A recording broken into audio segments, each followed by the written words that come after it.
All right, welcome everybody. Thanks for jumping in tonight. I'm going to turn it over here in a second to Seth Wasserman, who's back judge in PSAC, who's going to take us through a presentation on weekly preparation. So, Seth, the floor is yours. Thanks.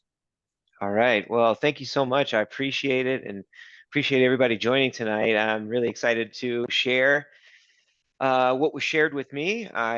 Obviously everybody knows that the week of leading into a game is extremely important. So I thought I would share what I do. I also have a couple tools that I want to share with everybody. It's a self-evaluation template we'll go through at the end of the presentation, and my weekly schedule for week one that I'm happy to share if everybody would like. But I think there's no secret. Obviously, it takes a lot of hard work and preparation, and you got to learn from your failure. That was said by Colin Powell. I just wanted to start with a great um, quote just to set the stage right, because as you know, it's not just about the week of or the month of that's leading, but it's a full-time job to prepare for what we do on Saturdays. And I can tell you, and as we go through this, every day is something, and we're going to walk through some of those items that we can take and use on a daily basis and during the week, and I'll kind of walk through what I do in hopes that it helps you guys as well. So every day, every level. From the time I got started, obviously, it's a learning curve. Everybody learns when they first get started, what it's like, and the first game that you're on the field, and the jitters, and overcoming those jitters, and understanding what it really takes to move up, and which we've learned already from another presentation. But every day at every level, you've got to do something football related. And it doesn't really matter what it is, whether it's film study, rules study, making your travel plans, or just traveling to the game, scouting the teams, and evaluating yourself. If you are able to find the time every day to do something, it will pay dividends. And with that, what I'm going to do is I'm going to walk you through my typical week, and this is really what works for me. Everybody's going to be a little bit different, but I'm going to tell you what I do during the week, and what's helped me get to where I am today, and hopefully continue to move forward. So again, this works for me. Everybody's different. I definitely make sure that my priorities are in order. My family is number one. Um, you know, I have married. My son is a freshman, going to be a sophomore in college, and my daughter is going to be a sophomore in high school. Um, I specifically chose to move over to an organization because my son is in Pennsylvania at Bucknell. So I'm able to go see him with games, and my wife and my daughter will go with me. So I'm able to encompass both family and officiating as a big priority. And my daughter and my wife have gone with me, so has my son, to see me on the field. And they really enjoy it, and I enjoy when they're there. And my job, I own my own company, so it's easy for me to have that flexibility to leave on a Friday afternoon and go to my game because I travel on Fridays. But regardless of your particular situation, you've got to set those priorities. And if family, job, and then officiating is the order that I put it in, but I'm able to put those three together and work them out seamlessly. Also, I do a lot of work early morning and later at night. So I typically wake up pretty early in the morning, um, and get started with my day and plan my day around my business, football, family, and my health and fitness. I work out every single day. I Probably hard to believe if you see me in person, but I work out for about 3 hours a day, and not the whole 3 hours I'm at the gym, but I stretch for 45 minutes or do a dynamic warm up. Then I lift weights for about an hour to an hour and 15 minutes, and then I do another stretch, more of a static stretch at the end of my workout, and that's daily, Monday through Friday. As we get closer to the season, though, I'm going to change the way that I work out. It's not going to be so intense. Um, but it'll be more of like a step down approach as I get closer to Saturday so that I'm able to have as much energy, stamina, and recovery time as necessary so that I'm able to work on the field without any hiccups for, I mean, we're on the field, gosh, 5 hours. So if you include the pregame. So that works for me. I try to do that on top of, I go to other, I get massages and I go to chiropractic care because I feel that it helps. Every little bit helps. But I will tell you that, as you know, and it's a big time cliche, if you fail to plan, you definitely plan to fail. And I think I've learned this throughout the 5 years that I've been officiating college and 11 years that I've been officiating high school, um, because creating a plan will help you prepare and overcome those jitters that you may feel the first time that you get on the field.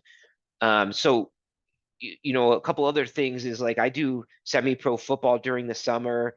I try to do as many scrimmages as I possibly can in the spring, in the summer, all the way leading up to the season, because the last thing I want is when I'm in position as a back judge, that first kickoff of the season, I do not want to be nervous or uh, like wondering like what's going to happen. I want to be fully prepared in the moment, ready to go at all times. So, um, anyway, here we go. So let's just fast forward a little bit and then we're going to rewind. So this is the end of game Saturday. Typically at the end of the game, I'm going to go in the locker room. I'm going to review my game card. I'm going to ensure what I wrote down, including the fouls that I passed on, is there. Now, I have taken a new step in my foul reporting, and that is I decided to use a digital voice recorder this year. So instead of writing fouls down, I'm going to record my fouls as they happen. And one of the things that I started to do last year was I take the fouls of the entire crew. Typically, as a back judge, it's easy for me to get the ref and my umpire. We work 7-man. So, but I find that since I'm taking theirs, I might as well double check everybody else's foul report. And I tell my entire crew to open their mic and let me hear them. And as they're, reporting their foul, I'm recording their foul. And then at halftime, we go in and we will review the foul report, and I'm double checking it as they're reading it off. I'm listening to the foul report, making sure that all of the information is accurate, because most of the time, the person that is writing the fouls is, a baseball player or another student athlete from the home team. So it's just something that I do. But nonetheless, I also record the fouls that I passed on and what I passed on and why I passed on it and all the information necessary. So that way I can write it up later and then check it on the huddle video, which I'll get to a little bit later. But put it in with my paperwork, and I'm driving home on Saturday, or possibly flying home on Saturday, or potentially Sunday. Typically, I'm driving, and my drives generally range anywhere from 4 to 7 hours. We do cover teams out in Pittsburgh, and I did find and was able to uncover a JetBlue flight from Logan in Boston to Pittsburgh direct that works perfect for us. So my referee works right near there, so we have a couple games that we'll be flying out for on Friday night and flying home Saturday night. So that's typically the plan of travel. But again, going back over the fouls, I want the big stuff that is called and not, and that goes without saying, especially when it comes to the cohesiveness of the crew and the fouls that I'm recording that we passed on, especially myself. It's got to be, something that I'm like, oh, it's big enough for me to record it, and I pass on it, and then I'm going to double check it on the video. So now Sunday comes around. Typically, this is when I know our game report is in. Our referee is really diligent about that, so he'll put it in by Sunday morning. So this is where I'm going to go in, log in. I'm going to complete the report on the fouls that I threw. I'm going to write up on the fouls that I passed on. Um, and generally Sunday night to Monday morning, and I'm going to get to Monday when the coach's tape comes to but our assigner generally gets it to us on Sunday night. That's when I'm going to review. And I will tell you, I'm a very transparent and straightforward kind of guy. If I miss something, I'm not going to make up any stupid excuses, and I'll tell you to do the same. It will only help you get better if you are honest and open, no matter what it is. Maybe you were looking at the wrong thing, or you forgot where your line judge was, and you were, as a back judge, I'm looking at the wrong side of the field, and I'm looking at my H, and I missed a foul on the other side where I should have been looking. It will only help you get better. And if you own those mistakes, you'll be able to move forward. And I actually have uh, a referral for a book that I want to share with you guys that's helped me understand this mindset that will help you get better. Also, if you throw two flags on a foul, don't write a me too foul. There's a reason why you threw it. If you threw it, and you saw something from your point of view, then write it up. Sunday generally is laundry day anyway in our house, so I'm gonna get my uniform in there and ready to go because I want it, hanging, drying. I actually heard that if you dry your referee uniform or your shirt, it actually becomes discolored. So I started to air dry my uniform. But anyway, Sunday, I'm going to get my uniform ready, set, drying after the laundry is done. Monday.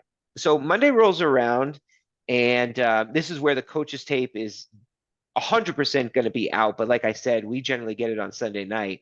And here's what I'm looking for on Monday is I'm going to go through my mechanics and the coverages, meaning the keys and what I'm looking at. And I can tell where I'm looking by the bill of my hat. And it helps me to visualize and sit back and look at where I'm looking, and what I was looking at, especially on the fouls that I passed or the fouls that I threw. It will only help me figure out what I was looking at, where I was looking, and why I was able to miss it. And then after I go through the coach's tape, I'm going to pick those three things out that I did well and three that I need to work on. And I'm going to put them on my self-evaluation template, which I'm going to show you in a little bit. I have a template that is a fantastic tool that I work on week to week that's helped me to grow and get better, and pinpoint the accuracies and inaccuracies and how to get better as an individual official, as a back judge, and as an official on my crew.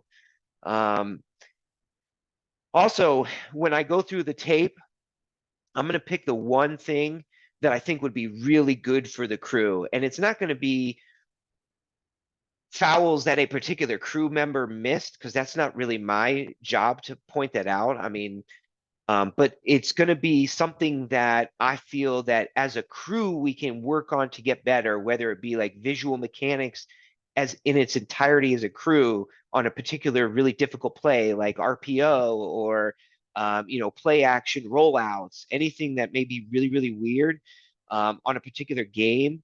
I want to bring that to the crew and say, hey, we need to be a little bit better at our mechanics and visualizing, this could potentially happen. And together, if we do this, this, and this, I think we'll be able to identify and pick up these little weird situations that could cost us a missed foul or something of that nature. The other thing is, I mean, for me, I definitely like to see how I'm looking. I work really hard on my appearance and conditioning at the gym. So I know I don't really huff and puff, but for me, I'm looking at my appearance and like how my demeanor. It was very interesting. I was at a clinic this past spring, early in the spring, and I had my clinician take a picture of me from behind when I was punching out the defense. And he showed me what I was doing before, and then he made an adjustment to where I would put my hands higher. And it was an instant realization that when I was doing it before, obviously I was in control. I looked calm, cool, and collected, but it looked like I was, I don't know, I don't really want to be there. I'm punching 11, and it is what it is. But when I was able to make the adjustment, it looked like I was in control. And I understood that, hey, I got 11 and I need my F and S to punch me out, let me know they have 11 too, because it not in a bad way, but I'm like calling for it. Like now you can see me, it's loud, it's proud, and I'm counting 11. Um, I also have a study group on Monday. This is one of them, but I try to do my best to get on a study group every single Monday. So that way I'm able to continue to get better and move on through the season. Tuesday, another rules study day. So whether there's a study group or not, or a test, a quiz, I'm either going to do one of those two, read a rule, or I know that as we've worked our way through the summer and the spring and all the quizzes that we've taken, from the Shaw Blandino preseason quiz to the CFO quiz, we had our clinic quiz. I know that there are questions and particular items with questions that I consistently get wrong. So I've been working really, really hard, and I've identified that it's generally enforcements. I can identify that there's a foul, but it's enforcing the foul that trips me up. So I've been doing everything in my power to get in the rules, identify those particular enforcements in Rule 10 that help me above and beyond the 3-and-1 principle to make sure that I don't get those questions wrong. But typically that's what I do on Tuesday. I also find that on Tuesday is a good day to send a couple of questions to the crew. So I'll send 2 or 3 questions to our crew from different quizzes that I get that we'll review on our crew calls on Thursday night. Also, I'll review my grading if I was graded on the last weekend's game. And then I generally get with my mentor on Tuesday to discuss some of the plays that I felt like it'd be necessary to review, whether I missed a call, kicked a call, or a call that I made that I wanted to get his opinion and my positioning. Sometimes I'll go through positioning, especially with punt plays, because I just want to make sure that I'm always in the right position at all times to see everything that's in front of me and I don't miss anything. So Wednesday is my scouting day. Even if it's not my job on the crew, I definitely think it's important for you to scout. For me, the one thing that I do every week, no matter what, on Wednesdays with scouting, is I go on and I look at the statistics of my kickers, my punters, my punt returners, and my kick returners. I try to get their numbers that week and I write it down on my game card. And if I can, I'll go in the roster and I'll try to find their name so that when I go to the game on Saturday, I'm like, hey, what's going on, Mike? You're my punt returner today, correct? Great. I'm Seth. I'm your back judge. I just want to, talk to you a little bit about what my expectations are for fair catch so that we're both on the same page and you understand that I'm just here to protect you. So, you're not screaming at me like, why did you blow that dead? And that way, we're all going to have a great game. And so, and I'll tell you, that goes a long way with these kids. They love that. When I go to the game and I'm like, hey, so-and-so, you're my punt returner. Can we have 5 minutes? Well, first I'm going to go to the special teams coach, ask permission, but generally I know his name too. And that is huge. I can't tell you how big it is to build rapport that quickly. They will respect you and know that you're there for them the whole entire game.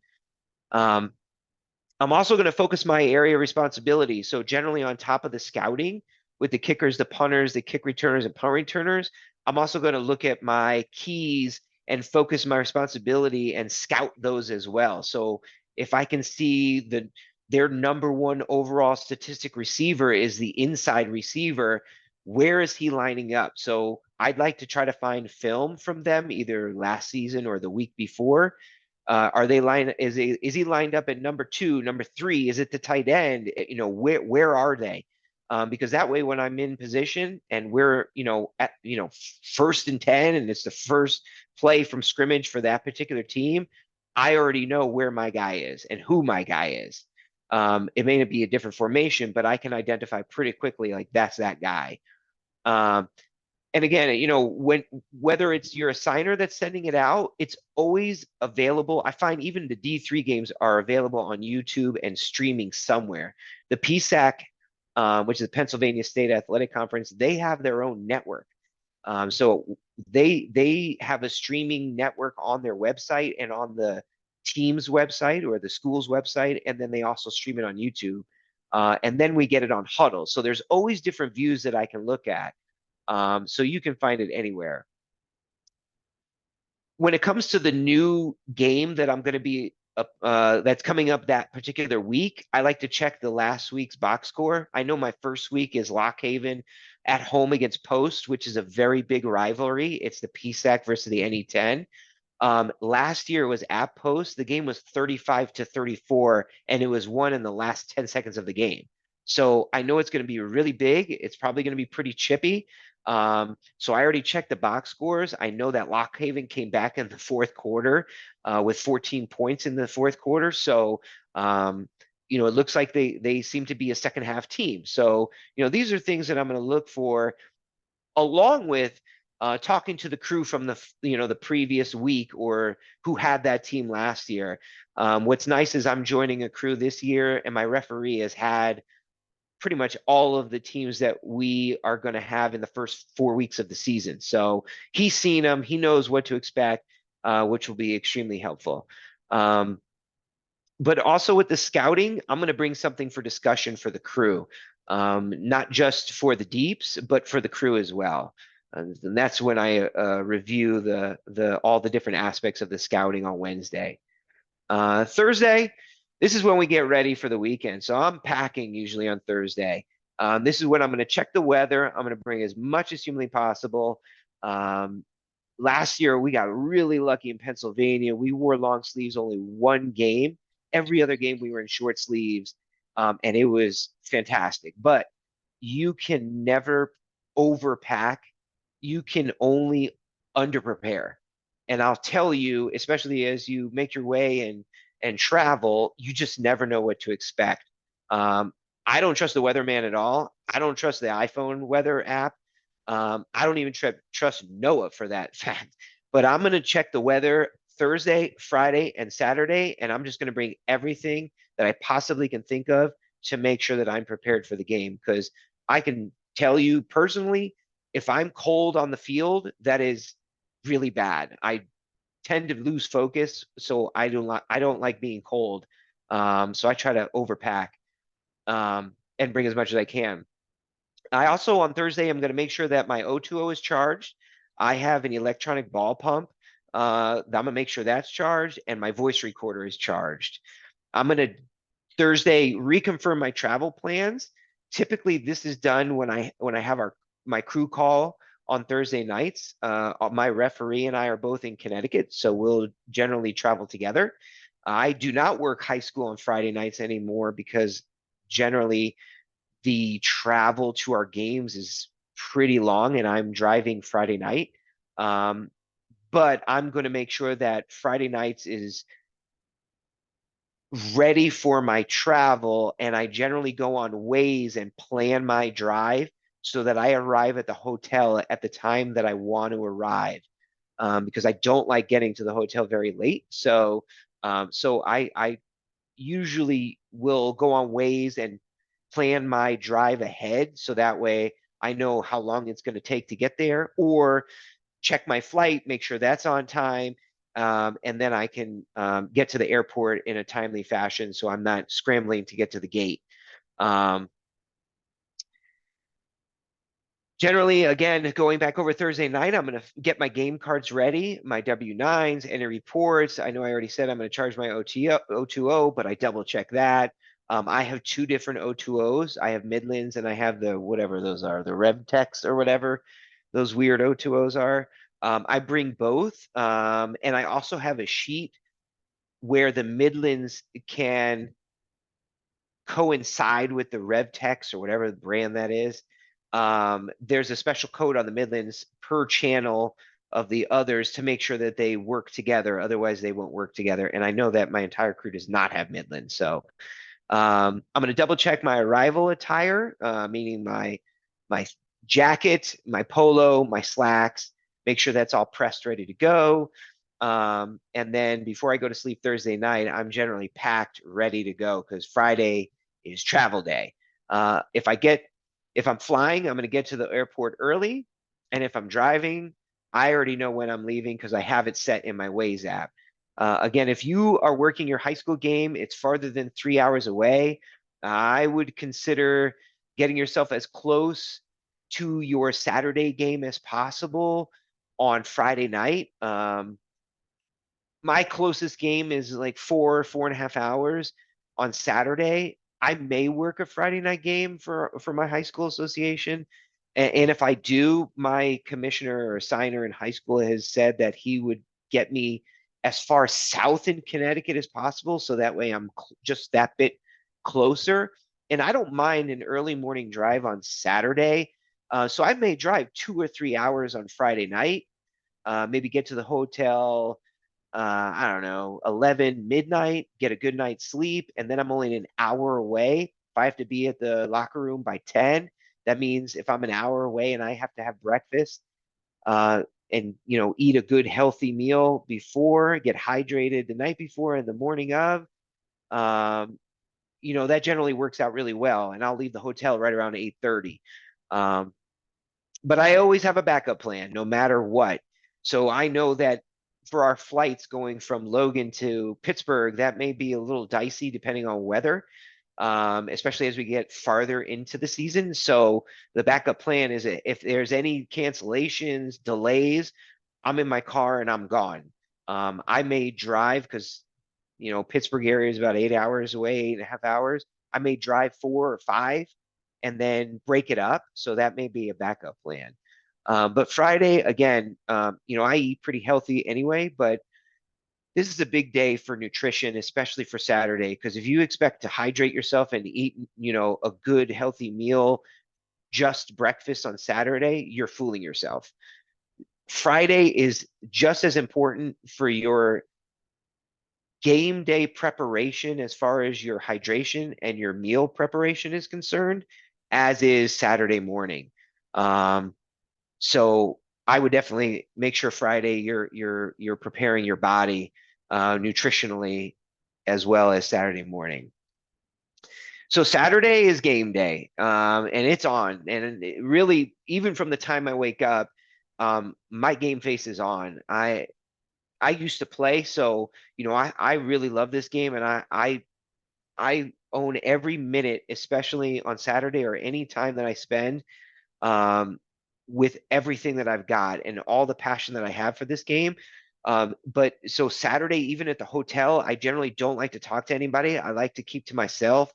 Even if I'm with my crew, I just want to get my mindset right. I just want to be ready to go so that when I'm in pregame and we're ready, it's all business. And that's where we're going to get to. But, for breakfast, if you don't normally eat it, I generally would recommend that you do eat something, especially if it's high protein, low or good carbs like oatmeal or, even like an English muffin. I generally don't eat something like a bagel. I think that's too heavy. That's just me personally, but high protein eggs, egg whites, oatmeal, yogurt generally is really good for me. Greek yogurt, I don't eat regular yogurt, but either way, I'm always early. I get to the stadium 15 to 20 minutes prior, especially because I'm fairly new to the PSAC and working for my supervisor. So some of the stadiums I've never been to, and I hate arriving and then driving around not knowing where the stadium or where we're supposed to go. Again, luckily, I have a referee that's been to a lot of the stadiums that we go to, so that will help mitigate any issues. But I always anticipate something. It doesn't matter. I had a game last year where I showed up and the stadium was way on the other side of the campus, and they blocked off how to get there for regular traffic. and I had to sit there for 15 minutes because the security wasn't there, but we were told to tell the security when we show up to the gate to let us in. And he wasn't there. But thankfully, I was, a little bit early, and he finally walked over and noticed that I was there, and I was able to get to the locker room ahead of time. I was 10 minutes early there. But anyway, but you never know. There could be a homecoming parade, there could be traffic, there could be parking issues. But I always want to make sure there's enough time for any of those issues and time for my stretching and warm up. I think it's very important. I try to get in the habit of being ready to go with my mind, my body, and everything, and my spirit, just to make sure that I'm ready for Saturday's game day. Once you're in the locker room, all business. It's a pregame. You're ready to go. It's Thursday night. You can joke around with your crew a little bit on your crew calls if it calls for it, but when it's game day, I'm all business. I just feel like you just need to get in that mindset, and it's important to do so as soon as that game day hits and you wake up on Saturday morning. That's just me, but yeah. And with that, as I mentioned, mindset is a big thing. I was recommended to read this book called Mindset by Professor Carol Dweck. She is the dean of psychology at Stanford, and this book literally changed a lot for me in officiating, my personal life, parenting, my relationships, and my business. I own and operate my own business, as I mentioned.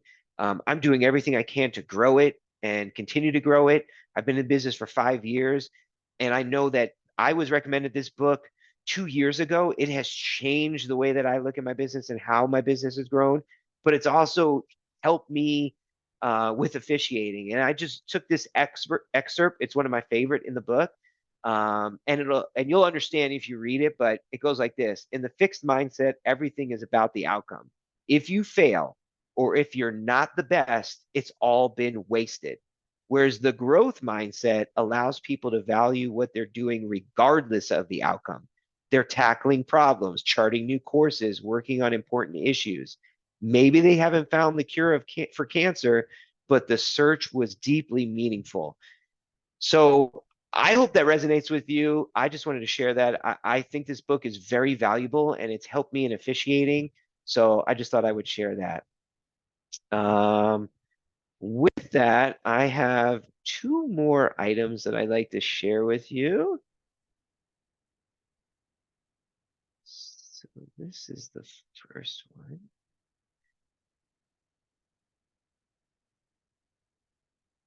Okay, so this is my self-evaluation form. This was given to me by a referee a few years ago in our chapter, and I have used this every single week.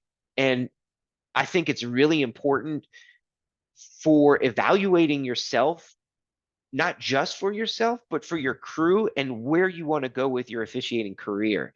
I have, very big goals. I have no problem being transparent and honest of where I want to go. But I know it's going to take really hard work, dedication, and more than just being passionate for the game of football. It takes the little things daily that will get you to where you want to go. And I'll tell you, that book Mindset has helped me. And these are some of the tools that I use that I'm happy to share with you. But this self-evaluation form, I do it every single week. It's generally after the game. So after week one, this is what I'm going to do is I'm going to go through this form. Was I prepared? How did I look on the video? Were my judgments good? Did I make good quality fouls in the game? Did I miss any fouls? How was my poise and presence on the field? There's a lot on this that you can go through, mechanics, enforcement knowledge. This is something that I'm really working on very, very hard right now. Did I help my crew? Game sense. But there's a whole bunch of different aspects to officiating that I'm happy to share with you. This forum has helped me tremendously. So I can definitely send this to Nick, and Nick can share it with the group. I mentioned this earlier in the presentation. And finally, I have just created this. This is something new. So something that I've created for myself this year is I have put together a weekly schedule. And it's everything from a football aspect. So I hope everybody can see it, but this is my week one, Lock Haven versus Post. So Monday, I'm going to wake up in the morning, I'm going to walk and stretch. I'm not going to go through this whole thing, but I'm going to review the new timing rules. I'm going to go through free kick mechanics because, in 7-man, the back judge is now across from the press box, whereas before it was on the same side as the press box. So I just want to make sure I get that right. Last thing I need to do is run over to the same side as my umpire. That would be really bad. So, although I'm probably not going to do that, but anyway, initial keys on different formations. I'll book my hotel on Monday. I find that booking the hotel the week of, in case there's anything that happens with the game or I get moved to another game, is probably the best way. I'm a Bonvoy member, not to plug Marriott, but I just find that Marriott is easier because they generally have hotels all over the place. So does Hilton. But that's generally my choice. Anyway, so I outline my week, and then again, going to like Friday, I meet my referee at the house. What time are we driving to the hotel? I'm going to get a good night's sleep. And then Saturday, eat a healthy breakfast. I'm going to get a light walk and stretch at the hotel. I'm going to arrive at the locker room. I know that it's a 1 o'clock kick, so we have to be there 3 hours before. So no later than 9:45 a.m., pregame 10 a.m. As soon as my time allows me to, I'm going to get an additional warm up with dynamic movement, stretching, and a type of stretching called CARS. And then, Sunday we review the fouls, enter comments. Is the game field ready? Review the film and self-evaluation form. And then I'm going to change this to week 2. So anyway, I'm happy to share this. You can make it your own if you'd like, but that is weekly preparation in a nutshell. Thanks, Seth. A couple things. What was the name of that book again for everybody? Yep, it's called Mindset by Professor Carol Dweck. I put it in the chat. Appreciate that. I Great, think, great book. I think, I think that's all the stuff you said is real good. And I think it's important to know, you gotta do what works for you in some of those, especially on the physical side or what you eat. People who have worked with me will be able to tell you that I can eat as much of whatever I want all the time and be ready to go. And that works out great most of the time, at least so far, but we'll see. I did just recently turn some number of years. I'm not going to mention on anything that's being recorded. I also think it's important that even if you're not the person whose job it is to scout your team, at some crews, most crews I work on, one of us is tasked with scouting maybe the home team and one scouts the visitors. It is important to get a lot of that information, especially for the players that you need to know. I know that I always go into the game notes and write down the names of my starting tackles for each team because they're guys I want to go find in the warmups and talk to because I don't want to throw flags for illegal formations. So all that stuff that Seth mentioned there is good. And obviously, as you move up the ladder, a lot of times crews will have kind of travel coordinators. Guys will be responsible for booking their flights or getting to wherever they're getting, but somebody's going to be responsible for the hotels and things like that. And also, again, as you move up, sometimes there are opportunities for deals with particular properties to make that work for the schools recommend, which is also helpful. So there's a lot of those pieces that I think that falls together. And obviously you got to figure out a pregame and a pre-week structure that works for you. But I think Seth outlined a really, really great one. So I appreciate, Seth, you taking the time tonight to do that for everybody. No, thank you. It was a pleasure. I appreciate it. I hope everybody was able to get one or two things out of it. I think that's the goal. And I'm happy to, Nick, I'll send you the presentation and the two my weekly schedule and the self-evaluation form that you can share with the group. Sounds great. I'll make sure it gets into the Google Drive. Anybody have any questions or anything? Anything they want to add?